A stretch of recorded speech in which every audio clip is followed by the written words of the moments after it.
দুপৰ টেঙা বা পাতে গজা পাত আমাৰ কিমান উপকাৰিতা আপোনালোকে জানেনে? দুপৰ টেঙা বা পাতে গজা পাত আমাৰ স্বাস্থ্যৰ বহুকেইটা ৰোগৰ বাবে উপকাৰ বুলি মই জানো। আপোনালোকে হয়তো জানিলে আচৰিত হ'ব। দুপৰ টেঙাৰ পাত বা পাতে গজা পাতে আমাৰ স্বাস্থ্যৰ লগতে বহুকেইটা ৰোগ নিৰাময় কৰিবলৈ সক্ষম হয়। নমস্কাৰ বন্ধু বান্ধৱীসকল, মই মৰমী। মোৰ ইউটিউব চেনেলটোলৈ আপোনালোক সকলোলৈকে স্বাগতম জনালোঁ। আশা কৰোঁ আপোনালোকৰ সকলোৰে ভাল। মই আজি আপোনালোকক পাতে গজা বা দুপৰ টেঙাৰ পাতে কি আমাৰ স্বাস্থ্যৰ কাৰণে সুৰক্ষা কৰিব পাৰে তাৰ কেইটামান কথা ক'বলৈ ওলাইছোঁ। পাতে গজা বা দুপৰ টেঙা গছজোপা এইজোপা মই আপোনালোকক দেখুৱাই আছোঁ। এই গছজোপা পাতৰ পৰা গজে দেখি বহু লোকে পাতে গজা বুলিও কয়। আৰু এই গছজোপা দুপৰীয়াৰ ঠিক 12 বজাত খালে টেঙা পায় আৰু তাৰ আগে পিছে খালে অলপ কেঁহা বা তিতা ভাৱ এটা আহে। এই পাতে গজা গছজোপাৰ আমাৰ বহুকেইটা ৰোগ নিৰাময় কৰা ক্ষমতা আছে এই গছজোপাৰ। তাৰে ভিতৰত হৈছে যিসকলৰ কিডনীত ষ্ট'ন হয় তেওঁলোকৰ কাৰণে এই গছজোপা বহুত উপকাৰী।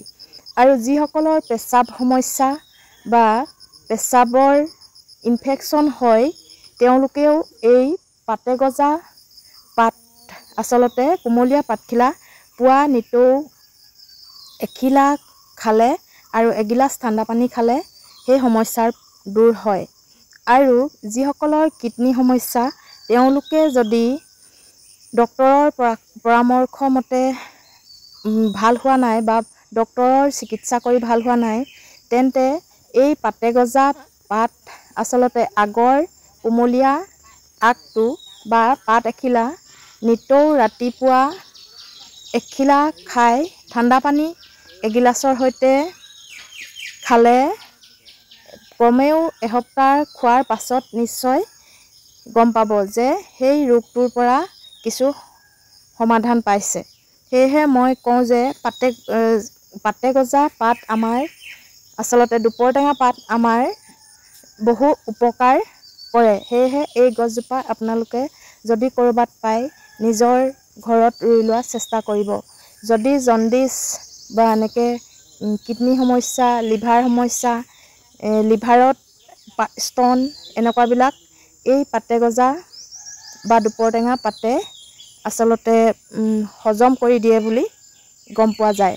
সেয়েহে কিডনীত ষ্ট'ন হ'লে বা কিডনীত পাথৰ হ'লে ডক্তৰে অপাৰেশ্যন কৰি যি লোকক ভাল কৰিব নোৱাৰে আকৌ দ্বিতীয়বাৰ হোৱাৰ চান্স থাকে তেওঁলোকে এই গছজোপা খাই ৰোগটোৰ পৰা নিৰাময় পাবলৈ সক্ষম হ'ব। সেয়েহে মই আপোনালোকৰ আগত যিকেইটা কথা জানো প্ৰকাশ কৰিলোঁ। আৰু ভাল লাগিলে লাইক কমেণ্ট শ্বেয়াৰ কৰিবলৈ নাপাহৰিব।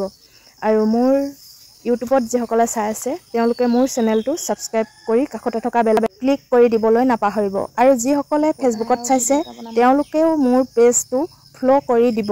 তেতিয়া এনেকুৱা ভিডিঅ'সমূহ পাবলৈ আপোনালোকে সক্ষম হ'ব। আজিলৈ ইমানতেই ভিডিঅ'টো সামৰণি মাৰিছোঁ। ভাল লাগিলে সকলোৱে লাইক কমেণ্ট শ্বেয়াৰ কৰিব। আৰু দ্বিতীয় এটা ভিডিঅ'ৰ সৈতে পুনৰ লগ পাম। ধন্যবাদ।